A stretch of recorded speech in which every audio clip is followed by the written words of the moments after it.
Welcome to World Bigfoot Radio, and of course, you're listening to The Duke.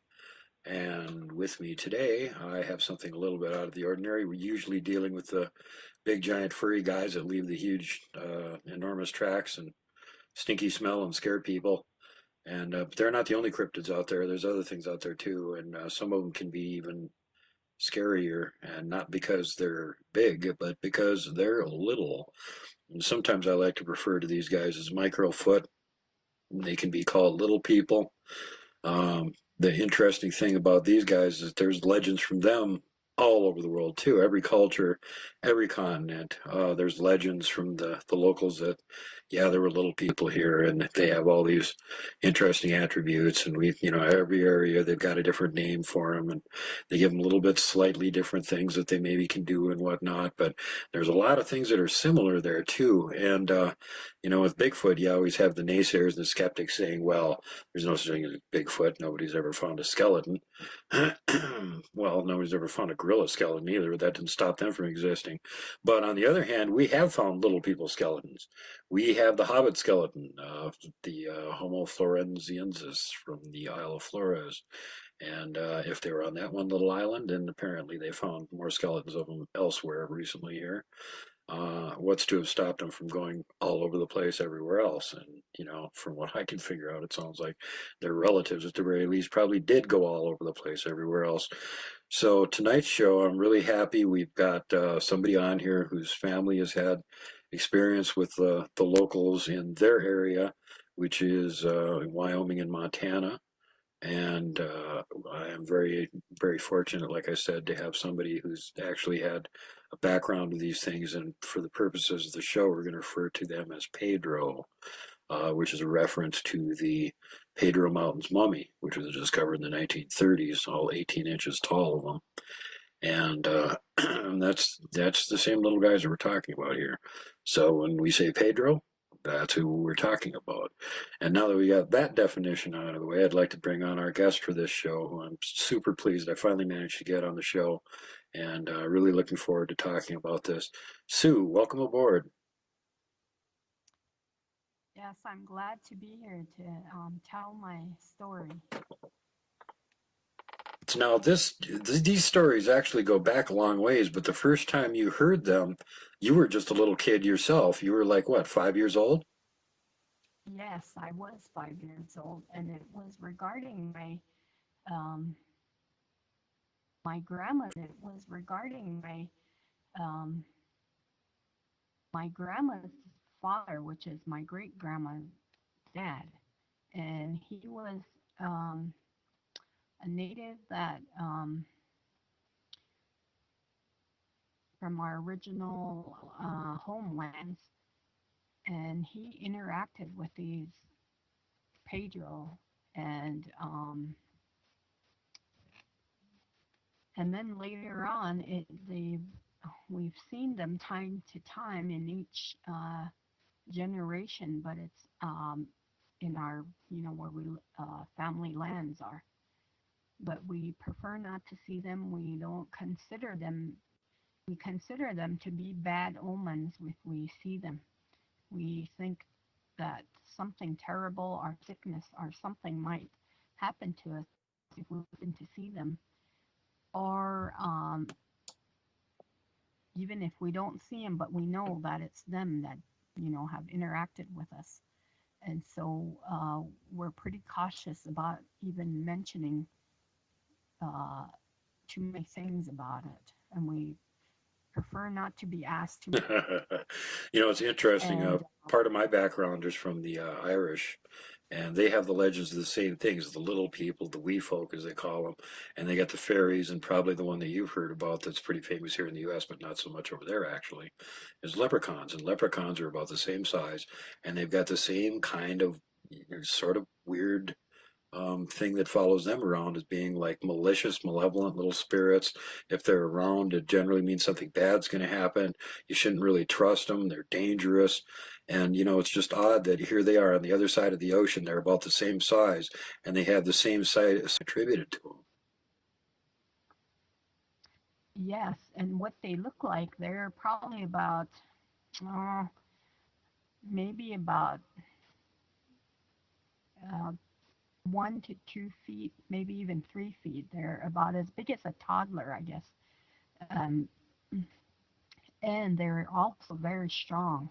And the ones that we know about have, they do, they're called keepers of the earth, and they live underground, and they're underground um, cities, or I think they live in like some kind of cities or something, because there's a lot of them, and they live in the rocks. Actually, they have portals that open up when they go back and forth into their, I don't know if you would call it a dimension, but our first interaction with them is prior to when the white man came to the native lands, and we had people that, this is one of our legends, where we had a man who shot into long, kind of straggly hair. Their faces are kind of like mm, they're kind of messed up, and they like their nose might be kind of off. They have like kind of like scar looking skin and rough kind of skin, and they're also very strong, and they also have fangs. They have real sharp fang like teeth, and they're really strong, and they are known to carry elk and deer on their backs, and they're known to uh, butcher a large animal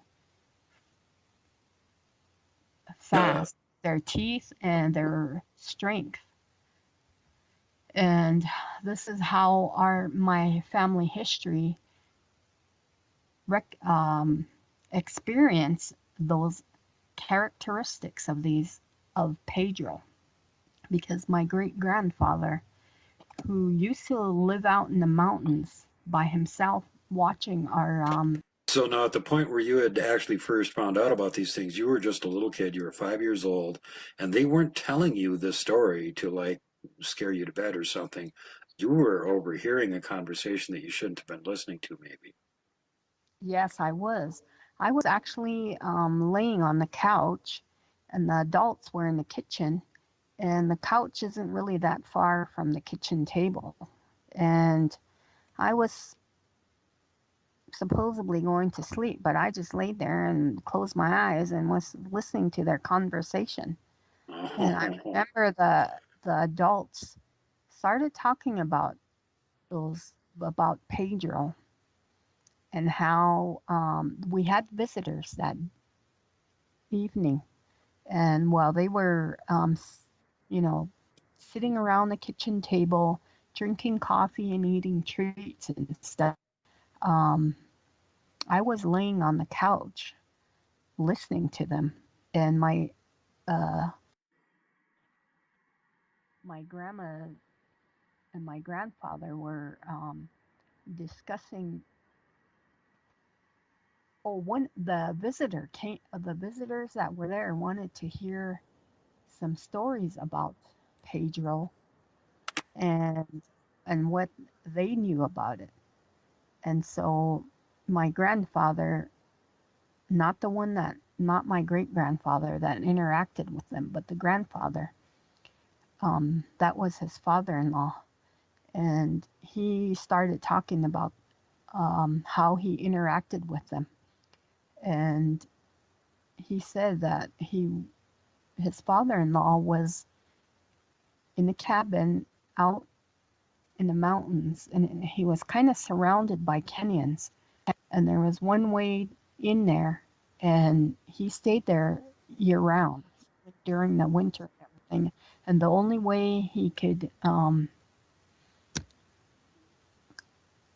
back would be to ride horses out of there, and he would have to go down a canyon to come home. But his son, he would put a light outside of that cabin door to signal his son at night that he wanted his son to go to the other side of that. That was the only communication he had with anyone. Wow. And and he didn't mind staying there. He enjoyed it. And all he did was just ride his horse on there.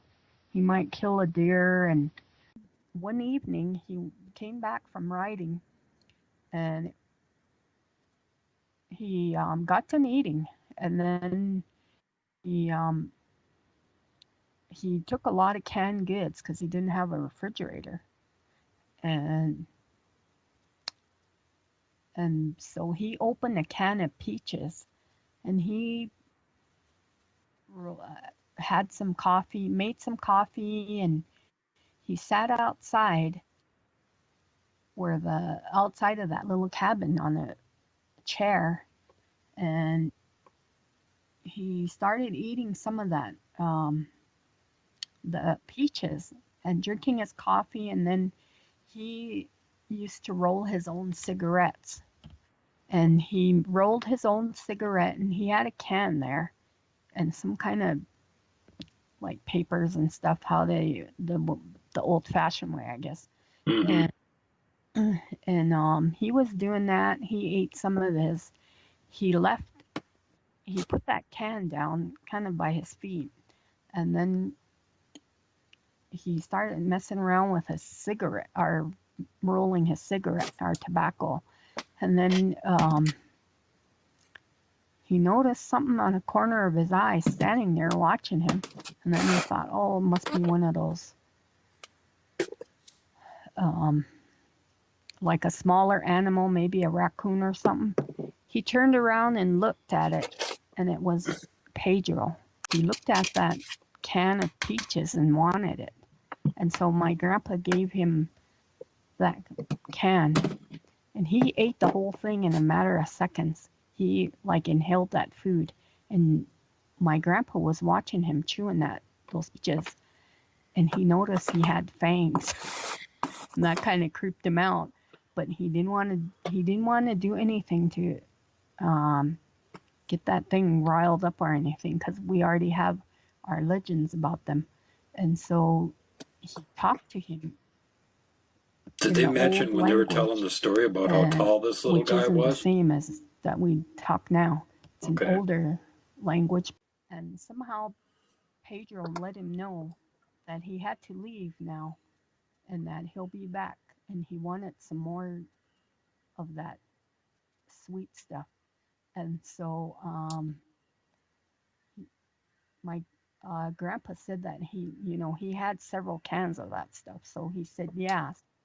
And so he said he didn't even, he seemed like he just disappeared.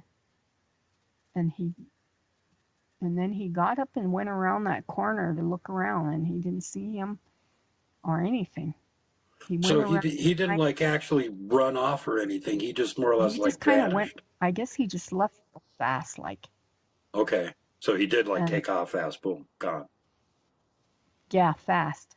Okay. And so my grandpa walked around that cabin, looked around that area, went to the horse corral and looked around there, and he didn't see that Pedro anywhere. So then he went, he just went to bed because it was dark. I mean, it was dark by then. And so he made sure that he had enough of that stuff because he was kind of afraid of what that thing would do. God, I would He be too. I mean, he may trusted, not be very big, but he's got trusted. fangs. Yeah. And so he didn't know what he really wanted, why he came to him. And when you see something weird like that, you have to start praying and off your family and stuff. When you see something weird that's out of the ordinary. And so, um, Was there any legends in the tribe that said that interacting with these things was dangerous and bad, or was this just the impression that he got? both, Okay. that they were not to be trusted, and they were like tricksters, and that Hmm. they were not exactly friendly to man. They were kind of dangerous, and you couldn't trust them. And if you seen them, or even knew that there was that it might be them playing tricks on you, then but you didn't see them, even that is a bad omen, and you had to like stay home for a while, pray, maybe even fast, and not um, try to stay home and not go do any kind of major activity or anything. Right. And Because it might just so, be a bad sign that something that you're about to have some bad luck, something really bad might happen to you. So it's better to take it safe for a while just in case. yes, that's how we view things like that. When we see something weird or something that ain't uh, not right, it's best not to go do any kind of major decisions or do any of that kind of stuff. Right. It's I better know to what be you're saying. safe It's than like, sorry. So, yeah, like a and bad omen. And again, that goes back to the same thing that in the Irish folklore with the fairy folk and stuff. Like if you hear the wail of the banshee, somebody's going to die. If you think the leprechauns are around or something, they're dangerous, man.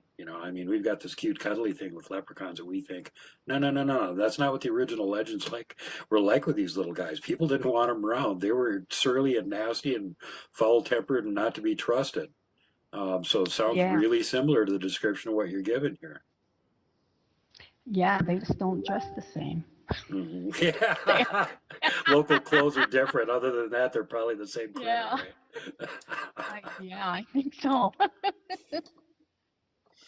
Well, so this is scary. So you're laying there as a little kid on this couch listening to the story that the adults are telling, straight faced. Now, what are the ones that asked for this story to be told? What's their reaction to it? I noticed that they were shaking their heads and that they were almost like whispering because, as we said, we can't say their name out loud or Yeah, else they'll come. right. And so, because of that, they were starting to whisper. And I had to hear even more. I mean, I had to really strain my hearing to really listen to the next parts because it was interesting, very interesting. And so, and then I started getting the creeps myself laying there about with it. I mean, all of that. I was kind of getting the creeps listening to that stuff. And so I started getting kind of scared, but I went ahead and listened anyways because my curiosity was just getting. Getting the best of you. Yeah, I Yeah, probably would have done the same thing too. I'd be like, "Oh, I shouldn't be listening to this. I'm really scared, but I want to hear some more. But this is really scary, but I want to hear some more." yeah. And so then, so he, it wasn't the very next day or anything. It was maybe a week or two later that Pedro came for a visit again.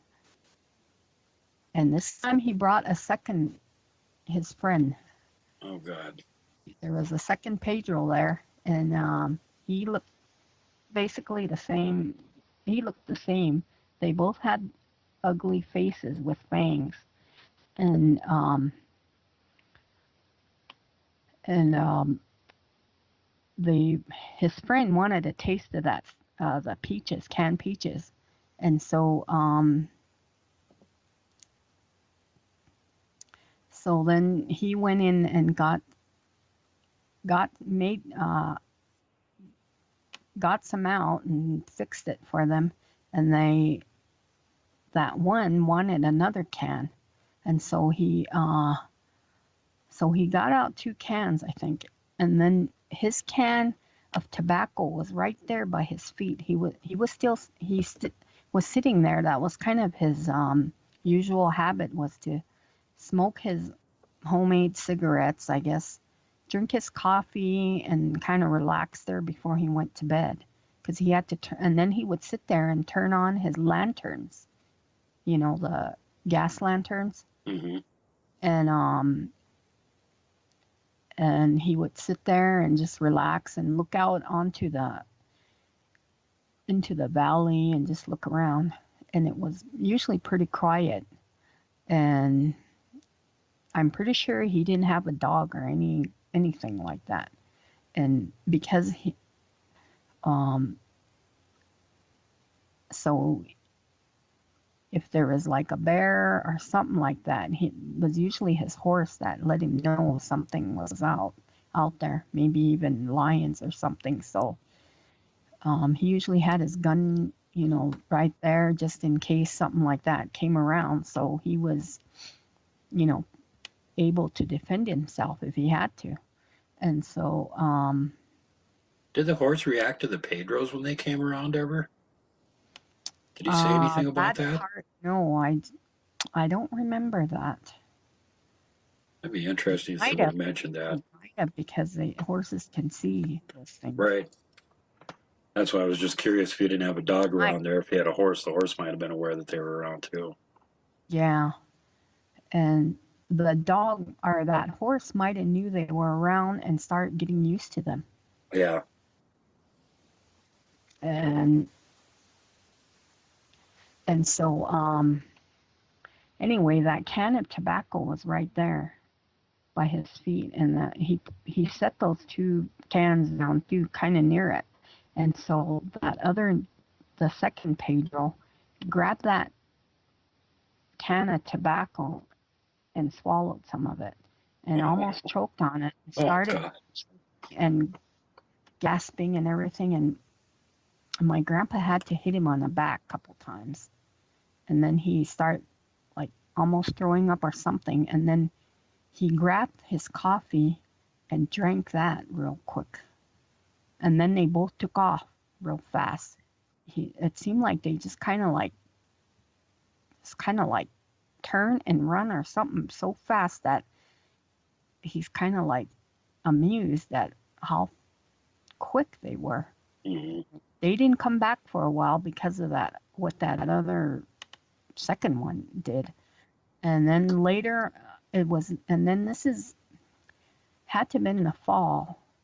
So I think he came off the mountain like maybe once a month or something to get supplies, and he had pack horses, and he just because he had to get like groceries and stuff like that, and so he wasn't really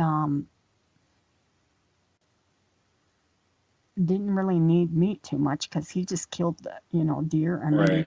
elk around there, but he needed other stuff.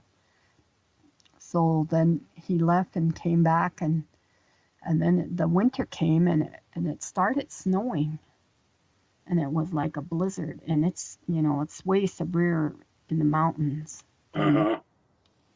um and then for 2 weeks there was like a blizzard, and it was like below zero weather, and my grandpa couldn't go out to really hunt, and he had to move his he built some kind of a thing. It sounded like he built some kind of a thing near to keep his horse so he didn't lose those horses. He had to kind of make like a lean-to thing by Yeah, his lean cabin. to her shed or And something. yeah, Yeah. and day he had to and I think my his sons, I think they took a lot of hay to him for his horses because they There you go. you know, he didn't have, it looked like he was running out of, I think he did run out of meat, but he had some canned goods in there like corn and some other stuff, but he preferred meat. And so I think those things went in his cabin and looked at his stuff at night while he was asleep. And then one day or one morning, he got up and opened the door and got some firewood and started up his wood stove and was gonna, he started making coffee and just gonna see what kind of food he had. And then he heard something hit the side of the door or something. Then he thought, what the heck is that? So he went, looked, and there was a deer laying there that Pedro and I think that other one killed. And um, he said it looked like it was killed by an arrow, little arrows, but it looked like they were really accurate where they shot it, and that because he looked at it when he was skinning it and he was like, how did this thing die? If it died naturally or is it sick or what? You can't just eat anything. Yeah. And so, and he noticed that it did have wounds on it around the lungs and stuff. And so Just to digress then for he a quick noticed that. second, Lena. Legend has it that they use poison water. I don't know. I don't know about that. But It was it like a did heart kill. shot or something, and you got a poisoned weapon. You place it that close to the heart, boom, the poison goes into the heart. It dies right away. I'm not sure if it had, but he noticed that it looked like it had some kind of arrows or arrowhead that killed it. And so then he gutted it and took the meat from it and started drying some of it and then started eating. And then so and that kind of saved his. He didn't want to go out, and he was kind of afraid to really go too far because that blizzard and the snow was too deep. Yeah. And he didn't think the deer were going to be that high up. They would have to bed down in the timber, and the timber was quite a ways away, and the snow was too deep, and so when he finally did come down, he told his sons, because they're usually the ones that have the vehicles and the horse trailer to pick him up. And so when he finally got home and he lived, with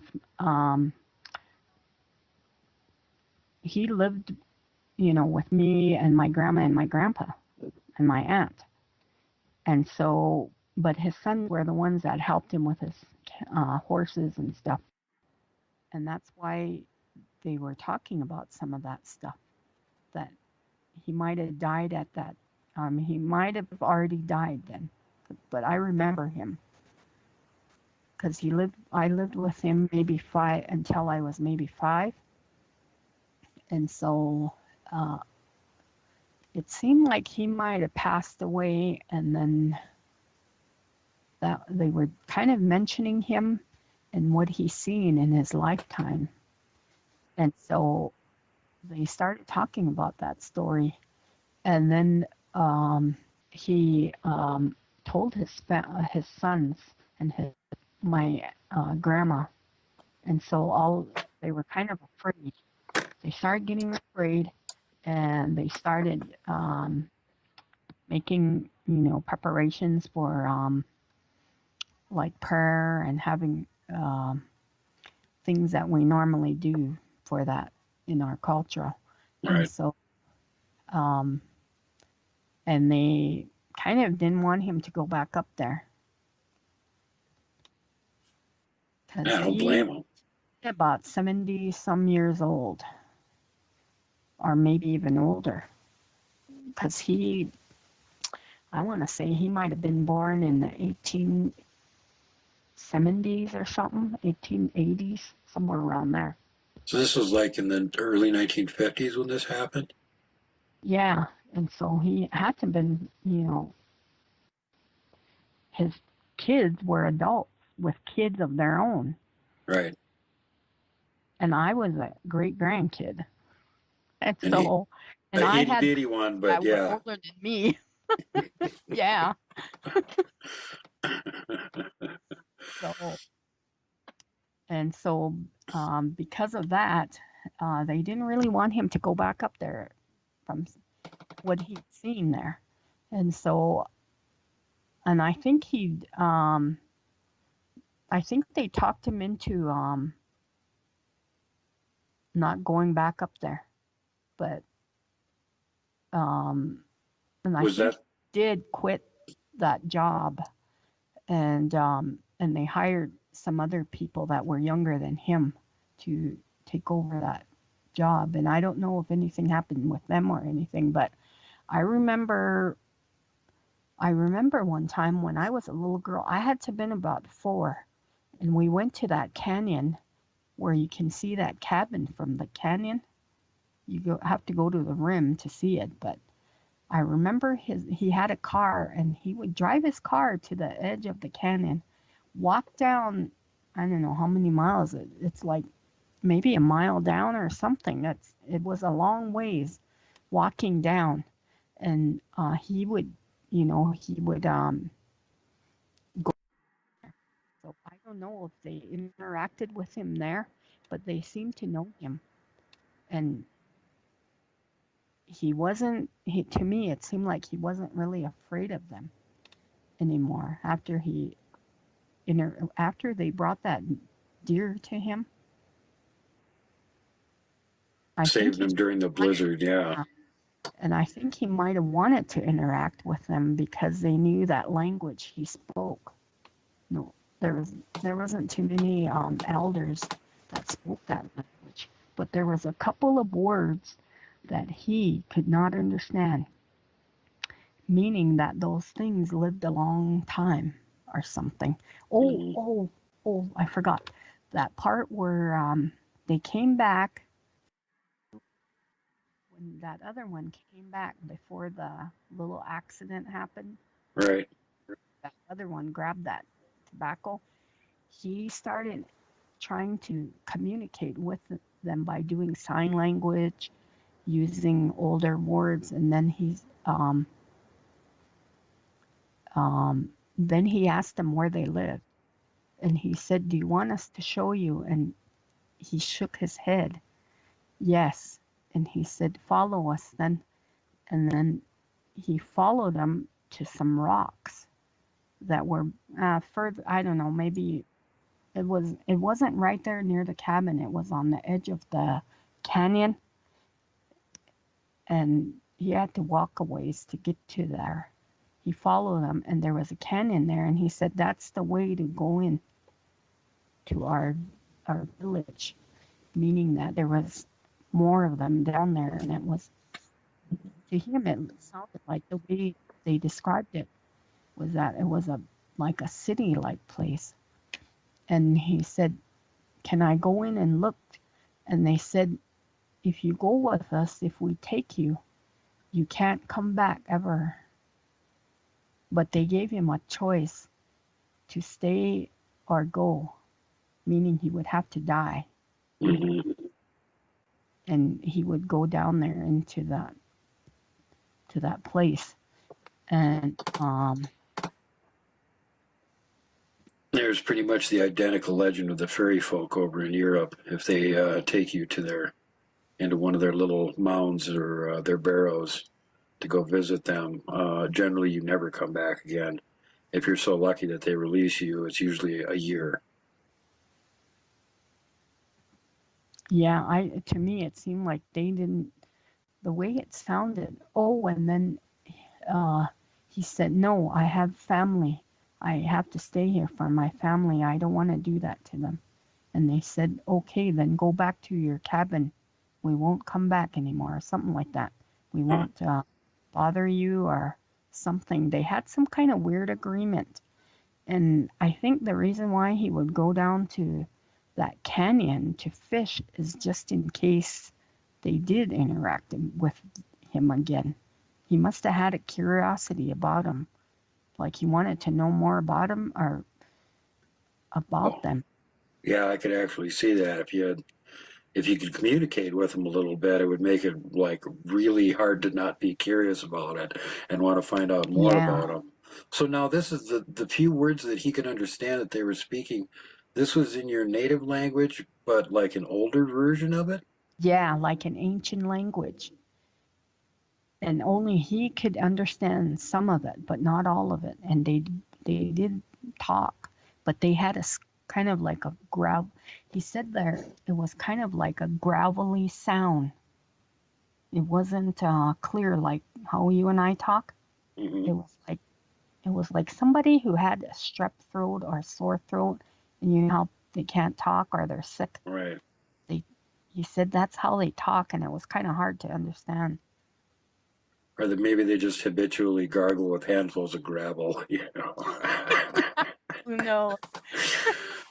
Those little guys just creep me out so much. The more I hear about them, the more it creeps me out. And the fact that like a lot of the things that you're bringing up right now match exactly with European legend about the same little guys over there. And how is that even possible? I mean, really, come on. If these guys are imaginary, there's no way that all those little details would be the same. They're not imaginary. Well, Those there are, you go. They're not imaginary. And yeah, and there's so few people that have interaction with them and that are ever willing to come forward and talk about it. There's very few people that ever even see them, much less get a chance to actually interact with them, which is why I thought it was just so spectacularly interesting, and I wanted to have you on the show so much to talk about that. So now, has there, after your great grandpa passed, was there any more people in your family that ever had any kind of interactions or sightings with these little guys again? yes, and it was. I don't know how my younger sister, um, her little girl would see them, and they were in her house. They were in that hallway where toward the bedrooms, and there's a kitchen. There's and there's the kitchen, and then there's the living room. And so she was, I don't know, maybe 5 or so, 4 or 5. And then she would say, there goes that little guy. Or she would say, there goes that little guy, or something like that. And my sister would, like, where? And she would point to it. And then when my sister went, looked over there and walked over there, turned on all the lights, looked around, there was nothing there. And Mm-hmm. so that kind of creeped my sister out. And then at my parents', which is probably about 10 miles away from there, um, they would go over there, and then my aunt, um, on my dad's side, um, her son would play with my nephew, and they would ride bikes by the creek, and there was like a picnic area where we always have like barbecues, family get-togethers and stuff. And there's like a little hill there, kind of goes down, and they like to ride their bikes up and down that thing. And then it's probably a quarter of a mile to my dad's house, and so they would be doing that. It's broad daylight, and then that my aunt's son, who was about, I think he was about 6 or 7, he seen one of them standing in the weeds, and that freaked him out, and he just screamed and went really fast on his bike, ran in the house, grabbed his mom, and said, we have to go now. I cannot stay here. You gotta go. You gotta go. I can't see that thing. And Wow. nephew was right there, but he didn't see it. And he was like, um, but that really scared him. And so after that, he never went to my dad's home. he might have went there maybe once, but he stayed right next to his mom. Didn't want to play even outside. He stayed right next to his mom, and he kind of wanted his mom to hold him, even though he was like an 8-year-old. And Wow. he was that scared of him. And then after that, then the next time we were at our a tribal get together, and we camp out. And so I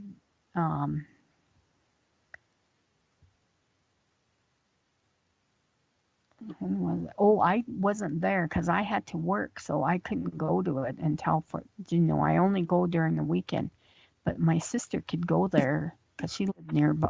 She lives closer to that than I did, my parents. And while it was in the evening. No, it was dark already, and they were the first ones to stay at the campground. I mean, there was a bunch of other people there.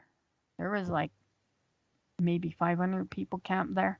There was a lot of people, a lot Wow. of, Yeah. and Good sized camp out. their camp was um, like right in the middle. They weren't on the edge or anything. They were right in the middle, but um, there was, bushes and trees right around there. And then my niece seen one, and her dad seen it. But my sister, I can't remember if my sister seen it because she was telling me about it the next day, and she was creeped out by it. And then the next day, my dad and all the rest of the family came, and they, you know, um, started camping there, and so she didn't feel threatened at all after that while we were all there. But when they were there, I think my brother was there that night too, but he didn't see anything. And it was just them that saw it. And it ran behind one of the tents and stuff. And Did they say it could move? It had like super fast movement, yeah, like it had what great grandpa. really fast speed too. Mm-hmm. And then I thought, That seems to be I common think from the like few reports that I I've think heard of them. yeah, I think it must have followed them from their home. Oh God. It must have got in with their stuff, and then so it must have been around there. And since then, my sister, uh, I don't think she's interacted or seen any of that stuff anymore after that, but she's kind of careful. She doesn't really want to see it. She prays against it. Yeah, I could see why. Now, do Yeah. you do you have like a general taboo, or is there some sort of a legend revolving around them not touching you? Yeah, it's, or any kind of thing that isn't quite, Ordinary. yeah, that it's generally regarded as something terrible could happen to you, or not, or within the household, not necessarily you, but could happen within the household too. But um, it's like an omen. You don't want them to. It's just like somebody, like a murderer touching you would be equal to that. Right. You don't want anybody like that, especially if you know they're guilty of the crime, to Right. touch you, Right. and it transfers evil spirits to you. Sometimes I And wonder because about of this. that, You hear sort of the same thing about Bigfoot too, though. It's like you don't want to interact with them too much because it's bad luck. It's like a bad omen. Something bad could happen. Well, I if you think think about it now, from just a regular standpoint of straight up interaction, yeah, bad things could happen. First of all, you could get killed by them, and secondly, all your friends could think you're insane because you're interacting with these things they don't believe are real. So there's two obvious bad things that could happen right there. are you still there? Yeah, can you hear me? Yeah, that's, yeah, I can hear you now. Yeah, your signal keeps dropping out too. I'm gonna have fun editing this because about every 5 minutes I'm gonna have to chop out about 20 seconds of it. I think it's my internet connection. It's not too good. Yeah, mine is pretty generally stable, same all the time. So could be you're having a problem with it out there. Try not to move. That generally is what causes problems. If you can sit in exactly the same place, that generally helps. Once you got a good signal, you can keep it. But we're motoring right along here now. So you've been through a bunch of different encounters here, including your great grandpa and some other members of your family. Uh, in general, are there quite a few people in your tribe that have actually like had encounters with these things, seen them, or anything like that? I used to hear a few stories about like teenagers seeing them on the middle of the road at night, if on desolate roads. Well, those were the only things I remember Yay, within the yay. last Ugh. 20 years. They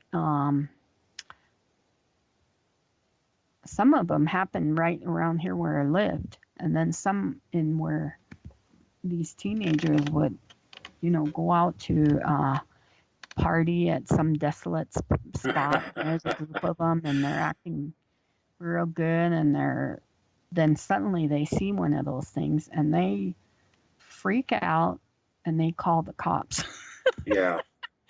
They're trying to hide from the cops in the first place, but they called the cops or run to the jail or something. I see them Yeah. run to Come the first bust us. cop There's they some weird thing here. that yeah. So there's hardly any traffic on these country roads around here. And haven't really, like I said, we don't generally discuss these sightings. Families handle that sighting in their own way. They don't advertise it. They keep it hidden. Is And there any, even like old legends or stories or anything about these things having bad, like attacking people or stealing livestock or anything along those lines? It's like you hear this sort of thing being done by Bigfoot occasionally. Just kind of wondering if you heard any of the same kind of legends about Pedros. no, I don't think people really attribute any kind of like maybe cattle mutilation to them, but they are known to be strong and they do take down large animals. And this is from previous legends before the white man came on the scene. We've known those characteristics, but like I said, people if they seen something like that, they normally don't tell anybody. Maybe a Right. select few members of their family to be careful outside when they're out working with animals or anything. And so normally we don't hardly hear any of that stuff. Only if someone in that family whispers it, Right. Tells it to some and other family member. yeah, and and it's usually a warning not to go into a certain area. Hmm. Like, you know, um, don't go over there. We've seen this over there. Or somebody, this lady, where she was riding horses, and it was near the foot of the mountains, or maybe it was in the mountains. I think it might have been very close to the mountains. And the lady was at a reservoir, and she was moving cattle, and she was her husband told her to just wait there for him because he was bringing some more down. Then they were going to take them further to where they needed to go. And so she kind of hung around that reservoir and made sure the ones she got didn't just take off. So she was just looking around and enjoying the scenery. Then all of a sudden she heard a voice kind of behind her saying something like, in our native language, "You're very pretty." And then she Whoa. turned around and it was one of them, Pedro. And he looked the same way I described what my great grandfather seen. And then she freaked and I think her horse started freaking, and they just took off at a dead run. And she Wow. was screaming her head off, and I think her husband must have heard it, and he ran toward that way. And she said she had to leave. She had to go into town. She could not be out there with that thing. Oh my And God, I can see why. Yeah, having a but that Pedro lady stalker, that's even obviously worse than having a overcame her Pedro. fear. I think really watch her when they go out. And so they do live out there. They live way out there. And I think she's probably still has that kind of stuff, at the back of her mind, and she's probably careful about it. But this was in broad daylight, like in the afternoon. It wasn't at night or evening or anything. It was like flat out daylight where she could look at that thing. God. And peer in just the sun. Yeah, well, that's the problem. It's not night. You can't convince yourself that it was just a trick of shadow or something. It's right there in the daylight. Pretty obvious. That makes it extra terrifying. And then there's the other, oh, they're not afraid of the light because there it is in the daylight. Getting back to the strong thing, you mentioned that like 3 times out of the gate, you were talking about the attributes of these things. You brought up strong 3 times. And I had heard several stories about that before we ever got in contact with each other. And of course, one was the classic story about the brave who shot the elk. The elk ran off and died. And by the time he caught up with it, one of the Pedros had already found it and had the head over his shoulder and was dragging the whole elk away. Which, at that point, the brave had enough common sense to just let well enough alone and get the heck out of there while he still had the opportunity to do so. And the other story that I heard is that there was a hunting party out, and one of them heard some weird noise. It woke him up in the middle of the night while everybody else was still sleeping.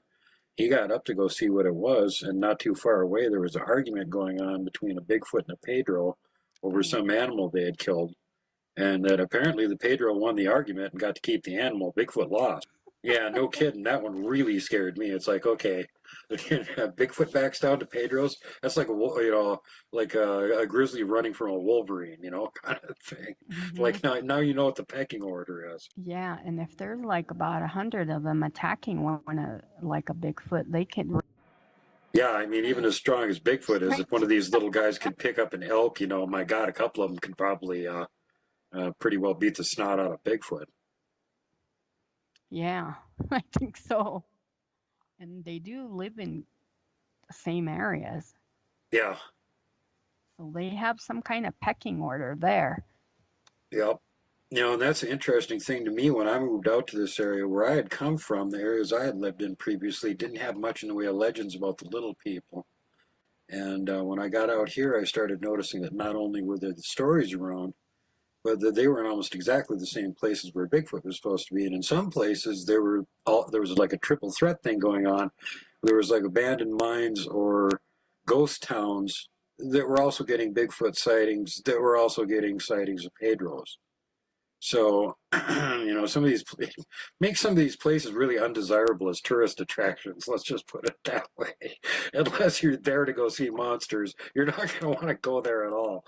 But I just found that really odd that there does seem to be that kind of overlap. Like these things are inhabiting sort of the same territory, so there must be some sort of interaction that goes on with them from time to time. And they probably pretty well got figured out who's in charge in what situation, I would guess. Yeah, I personally believe that they are Nephilim creatures, and they belong on the other team. See, that wouldn't surprise me at all, because that's one of my pet theories for Bigfoot and a lot of these cryptids is that they were made by the Nephilim to be servitor races for them a long, long time ago, and there's still some of them left around. And most of these types of critters that you hear about, they live underground. That's the same place the giants live. Take note of that. They all seem to live underground. And it's a lot easier to hide underground, too. You got to give them credit for being smart there. But, the whole thing to me is just, it's an extra layer of creepy that I didn't need. I mean, I've seen Bigfoot. I haven't seen a little person, and I'm hoping that I never actually do. But, having found tracks at that one point when I was out there by the ghost town of Coloma and outside of the town, in an area where just no one ever goes. There's no way to get there other than on foot, and it's about a mile and a half in the middle of nowhere, and you find tracks that look like a human toddler wearing moccasins, where you know damn good and well there's no mom with a toddler out there walking the kid around in this slag heap in the middle of nowhere. So at that point, it becomes pretty obvious there's something to this. And oh, by the way, I'm going to leave the area right now, which is which is what I did. And usually, if I see a Bigfoot track, I stay there and photograph it. I don't go run away. So that was my reaction to the first time I ever saw anything like that. And I had already, heard that they were supposed to have been in that area. I just kind of blew it off. It was like, yeah, well, you got ghosts and Bigfoot and everything all lives in this area. Yeah, right, whatever. But then you run into something like that, and you just, it's like you start going, okay, well, I need to quit being stupid and start actually listening to what these locals are telling me, because they're trying to give me useful advice here, and I'm just like blowing it off, not paying attention to it. Yeah, and I think some of that mining activity must go into, where their hiding spots are. And do you kind of notice that those old mining places are abandoned Mm-hmm. and that people leave their stuff there and take off? It's like they don't take any of their equipment or nothing. Even those, like I was looking at some old interior of a old cabin and stuff like that, and I noticed that people didn't even, they left some of their clothes and all kinds of stuff there. Like they Yeah, had to things you leave in wouldn't a think that hurry. they just abandoned. Things that, if you were just going to move, you'd take it with you. You wouldn't just leave it there. Yeah, or throw it away. Yeah. And there was even some that I seen somebody's like Levi jacket and a hat. It looked like a cowboy hat and some tools on the wall. Like they left in such a hurry that they left their everyday clothing behind. God, you got to wonder about that. I know the ghost town that I was in doing this research, and they know practically nothing about this. 4 miles away is Garnett, one of the most well-known ghost towns there is.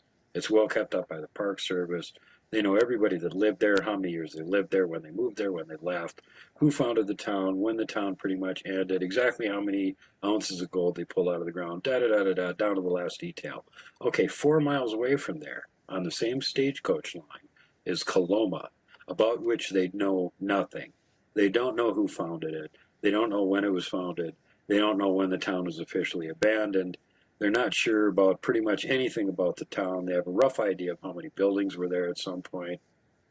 How can they know all that information about one town and another one 4 miles away? They know nothing about it, and they're from the same time period. That makes no sense at all. And then the Coloma, the rumor there is that the mines had actually been collapsed on purpose, and that they had Chinese in there who had been workers on the railroad. And when the railroads were done and they had put all the railroads in, they got the Chinese workers in there to work in the mine, and the mine was getting pretty close to being played out. So instead of paying them the last paycheck, they just collapsed the mine on top of them. And this mine the mine had been dug, and the town had been built on top of where the mine was. And this is right next to where there was an Indian burial ground before they decided to make a mine there. So it's like really bad juju on top of really bad juju on top of really bad juju. And, and then it seems like when stuff like that start happening, then you start getting all these weird cryptids attracted to this area, and they all start showing up. We had ghost phenomenon while we were there.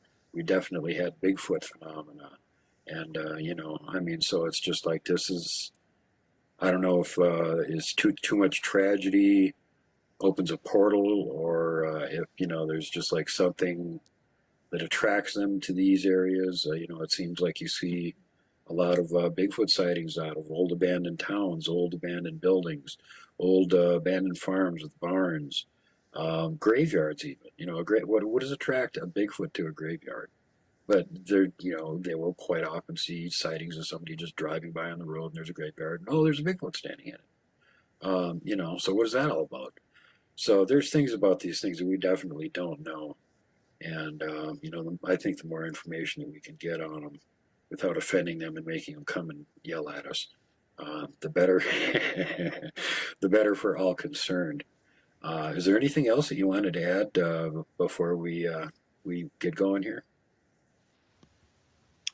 Um, I guess that would be that people need to be careful when they're around like rocks or rocky areas.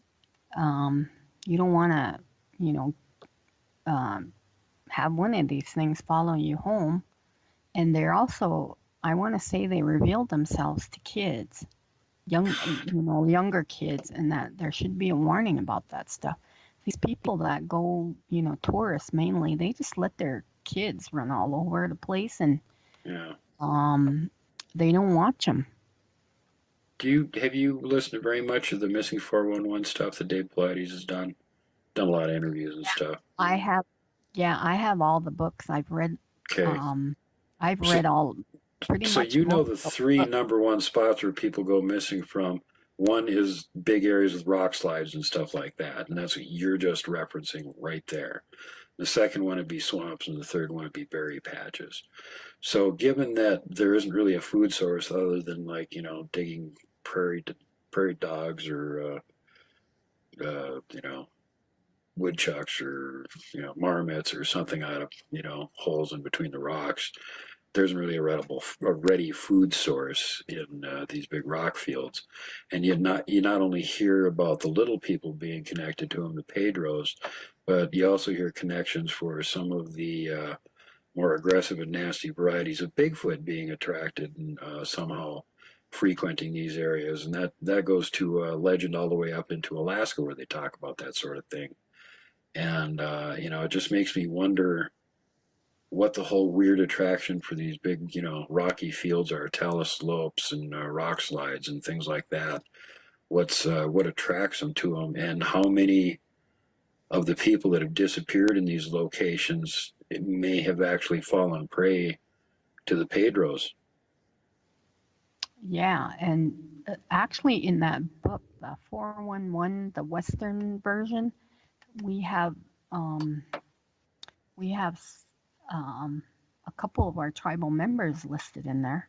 Oh God. A little kid who probably disappeared like maybe about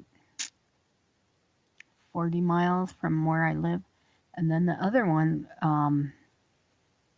was in that same general area where the top of the mountain where those things were, but they they killed the guy and then they brought his body back and they Whoa. put it back in that same place where they there was a camp there where everything was done, and that it was only a few yards from that camp, and people were camping right on top of that area where they found his body. I mean, like tents and stuff. You cannot. Oh, Something took it, killed him, took it, took him, and then several years later brought him back. And then another tribal member found his a weapon that he had, a gun, and then part of his blade. They folded his clothes a certain way, and I thought that was weird. that's I the mean, other really weird weird. detail you hear, where some of these people disappear and there's that neat little pile of their clothing laying there, and that's the last thing you ever see of them. Yeah. Anyway, that happened there, and then the other one was this is a little girl that lived. This was, I think, I want to say 1958, or it's in the Montana section. It's something like maybe 60s, might have been the 60s. But anyway, she called it a bear, and she sprained her ankle, or I mean her arm, so she had a little sling on it, and they were camping at Sage Creek, which is that Custer National Forest, and they were camping there. There was other families camping there and their family, and there was an outhouse there, and she told her mom, and I want to say, I can't remember how old that little girl is, but um, anyways, she went to the outhouse, which wasn't even that far from their camping spot, and then she never came back. And her mom went, her dad, all the whole camp started looking for that little girl, and because she was had that arm sling that she would, any kid running around there, they knew she hurt her arm, so that she was wearing that thing, and they could not find her anywhere. So they freaked out. They went to the ranger station, which in those days still had rangers. They don't do that stuff anymore. Yeah. And they drove there, and it was only maybe a mile away, the ranger station. And so there was a ranger there 24/7, and he had a telephone and something else. Anyways, to contact the authorities. So they had Yellowstone County and Carbon County, I think, come over there pretty quick, and they just went on a big search party. Anyway, one of the searchers found her on the other side of that creek. On both sides is a big mountain, and she was found under a tree, and that little girl was sleeping there, and that she had some kind of bright colored shirt on or something. That's how that searcher seen it. And then anyway, they finally found her, and that they brought her back to that staging area, and then they took her to the hospital to. And that little girl said that bear gave me a ride on his arm, and that we were walking around all night, and I finally got tired and went to sleep. And that thing was holding her, walking around that, going up and down that mountain. But God. those searchers surrounded that thing. And so he had to put that little girl down to take off himself. And I think he knew they all had guns. That thing knew they had guns. So she was lucky to be alive. Man, I guess. From where I live. And so there's a lot of creepy areas in these mountains around here. And that story is in that 411 book. And wow. that's the first thing I did was read the Montana one first in Wyoming. See where all these, and then I kind of noticed that a lot of those people just aren't watchful of their surroundings, Mm-hmm. Let kids just take off running or go anywhere. You can't just turn kids loose, especially in the mountains or in an isolated area, even in your own house. Even in your own, if you live out in the country, you have to know where everyone's at all times to be safe, because there are monsters around and nobody seems to believe that, but they are there. Yeah, nobody believes it until they run into one, and then it's too late. Say, speaking of other monsters that are around, you want to talk about the extra large birds that live on the edge of the mountains over there? Oh yeah, they're in our language they're called uh, the birds that take the children. Oh, And I God. remember my grandmother used to that bird was like the boogeyman to me. If I didn't listen, that bird was going to grab me.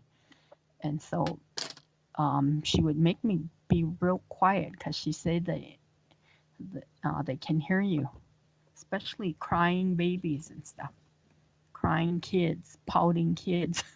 Seems like they're after them, but I think it's to kind of control the kids from getting too loud, and making um, uh, kind of dangerous for, the whole village. That was one of the things that um, you don't want your enemies to know where you're at, because your kids are making a racket, Yeah. Babies knew how to be quiet in the teepee days, and that's how my grandmother taught me. And um, there's actually a rock over there in that same Custer National Forest. There's a rock that looks kind of like a pterodactyl. And I kind of I thought that's what they were pterodactyls. But now I think I seen a picture in the Smithsonian with a big black bird, and that was huge.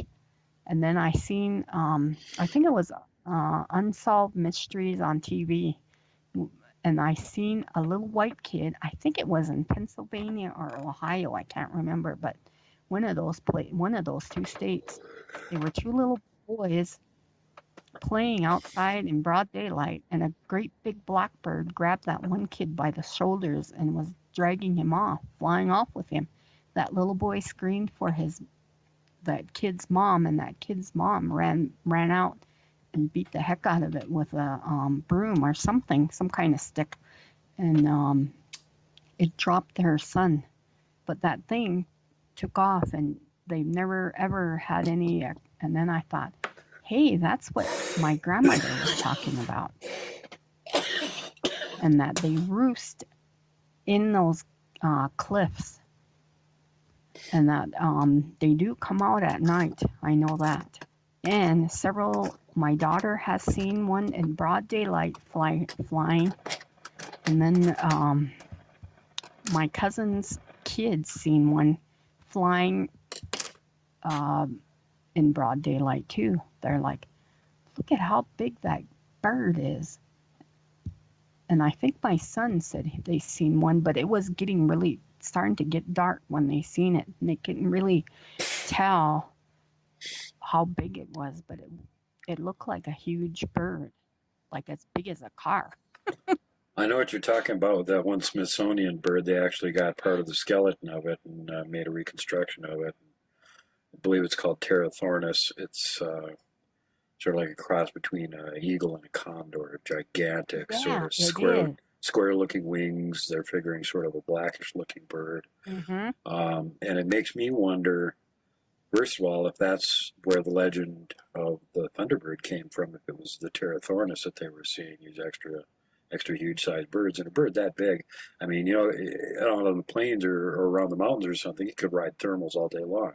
Wouldn't hardly have to flap its wings ever. It could just sit up there in the sky. And then the other thing is that you just mentioned, my God, if these things are night hunters, well, God knows what they could be getting away with, because we wouldn't know that they'd be around. Who would be seeing one flying around at night? I mean, unless it was like a starlit night or a moonlit night or something, you'd never see it. It's got black feathers. Yeah. And my daughter is the one that was talking about it. And then my son, he was around there. He doesn't live with us, but he said, I think I seen one of those things when he was going home from my house at night, because when he visits, he just hangs around there until, at night, or he likes to go in the mountains a lot. And so he, goes home at night with his family, and then he noticed that thing kind of it wasn't right. He couldn't see it because of the car headlights. It was right above it. And he knew that it was a big bird. And then he said, I think I seen that thing. Jeez. And this had to have been like about maybe 9. And it seemed like it was in the fall or something. I'll have to ask my daughter when it was not too long after she seen her sighting. And then I'm not sure, then my aunt told me that her nephew's son's seen it, and it was way over there, right where there's just wheat fields and stuff. And they were like driving along, and then they kind of turned around and they thought it was like one of those small planes that do kind of like farm stuff, crop dusting or something. Yeah, that kind of stuff. They kind of looked at it and they thought, man, that ain't no plane, that's a bird. Really. And they almost started looking at it and almost ran off the road, I guess, to drive. And so probably be my reaction too. I'd be so busy watching it, I'd go in the ditch. Yeah. One of them yelled out, "You're gonna wreck us!" And so, but one of them was really watching it. But they said they wish they had binoculars to really look at the head part and see what it was. They couldn't tell what it was. They said it kind of looked like a hawk face, a hawk head kind, but it was huge, Hmm. like a giant hawk, Wow. but it was black. And I thought, man, those things must be coming out during broad daylight now. And that area, um, you could my that area where they roost. It's like a great big face of a mountain. You can't just drive up there. If you do climb up there, you'd have to do rock climbing to get up to it. It's kind of like a real steep, and then there's timber all around it. On the bottom part of it, it's all timber. And my one of my cousins was I was telling her about those birds at that place, and I said, my you can see that there's rocks that the shape of one of those birds is there. And I can't remember if I took a picture. I think I did take a picture, but my phone crashed and I didn't get a chance to download it, Oh. which really bugged me. And that was last year. I took that picture last year because we just went up for a drive. We went into that Custer National Forest, and it's really pretty there. And No, it used to interest me when you'd see some of the old stories, especially coming off the plains, or the plains tribes would talk about them, and they'd say that they would show up. They called them Thunderbirds because they'd show up along with storms. And I always thought about that. You know, if the storm's coming across the plains, it's got that huge updraft in front of it. If you're just going to be a giant gliding bird, how awesome would that be to just ride that wave in front of the storm? You could go as far as you wanted to without flapping your wing. yeah, That's really creepy. Here it comes a is big storm. creeper. Let's take cover. The giant birds are out. Oh my Yeah, God. No, and thank you. that's how my grandma used to tell me to behave myself and not make any kind of noises because of that bird. Could you tell And us I what think it what the must. bird's name was? Mm, no, it's in my language and I can't say it. Okay. It's another one of those bad things. Can you can you tell us what the English version of it would be? I would just say Thunderbird would So, be, okay. yeah, We're talking about the same critter as the Thunderbird, basically. I was yeah, just curious if you could tell us the actual name that your tribe had for it. yeah. Well, that's always been interesting to me. That's something you hardly ever hear about, too, and that's, again, thanks for bringing up that, and I'm glad that I remembered to actually mention it. And, and again, thank you so much for coming on the show and sharing your knowledge and your family's interactions with the Pedros. Definitely something for people to be aware of, that if you see giant footprints, you maybe want to leave the area, but if you see tiny, tiny footprints, you definitely want to leave the area, and like right now. Uh, Yeah. and so again, I'd like Yeah. to thank you so much for coming on the show, Sue. Is there anything else that you'd like to say, or shout out to any friends, or anything else that you want to bring up?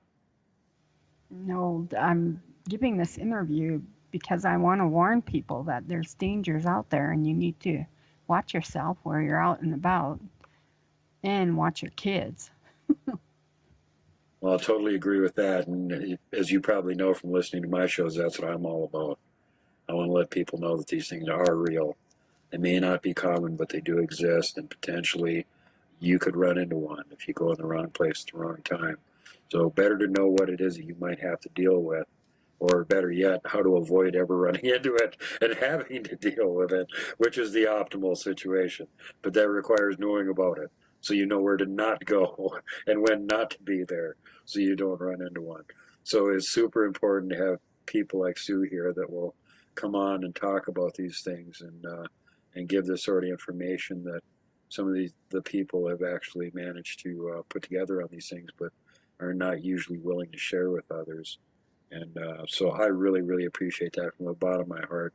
That's why I'm in this too. I had a bad encounter when I was 10, and it just turned my whole life upside down. And I don't want to see anybody else have that happen to them, or even potentially worse situation, get killed, just disappear and never be seen again. And that's in my mind every day. Every day I'm worried that could be somebody out there having that happen to them. And if I can stop that from happening to even one person, it's worth all of the effort that I put into doing these shows. So that's where I'm at with it. So again, from the bottom of my heart, thank you so much for coming on the show, Sue, and sharing your encounters and your family's traditions and stuff with us. Just spectacular, and really appreciate it.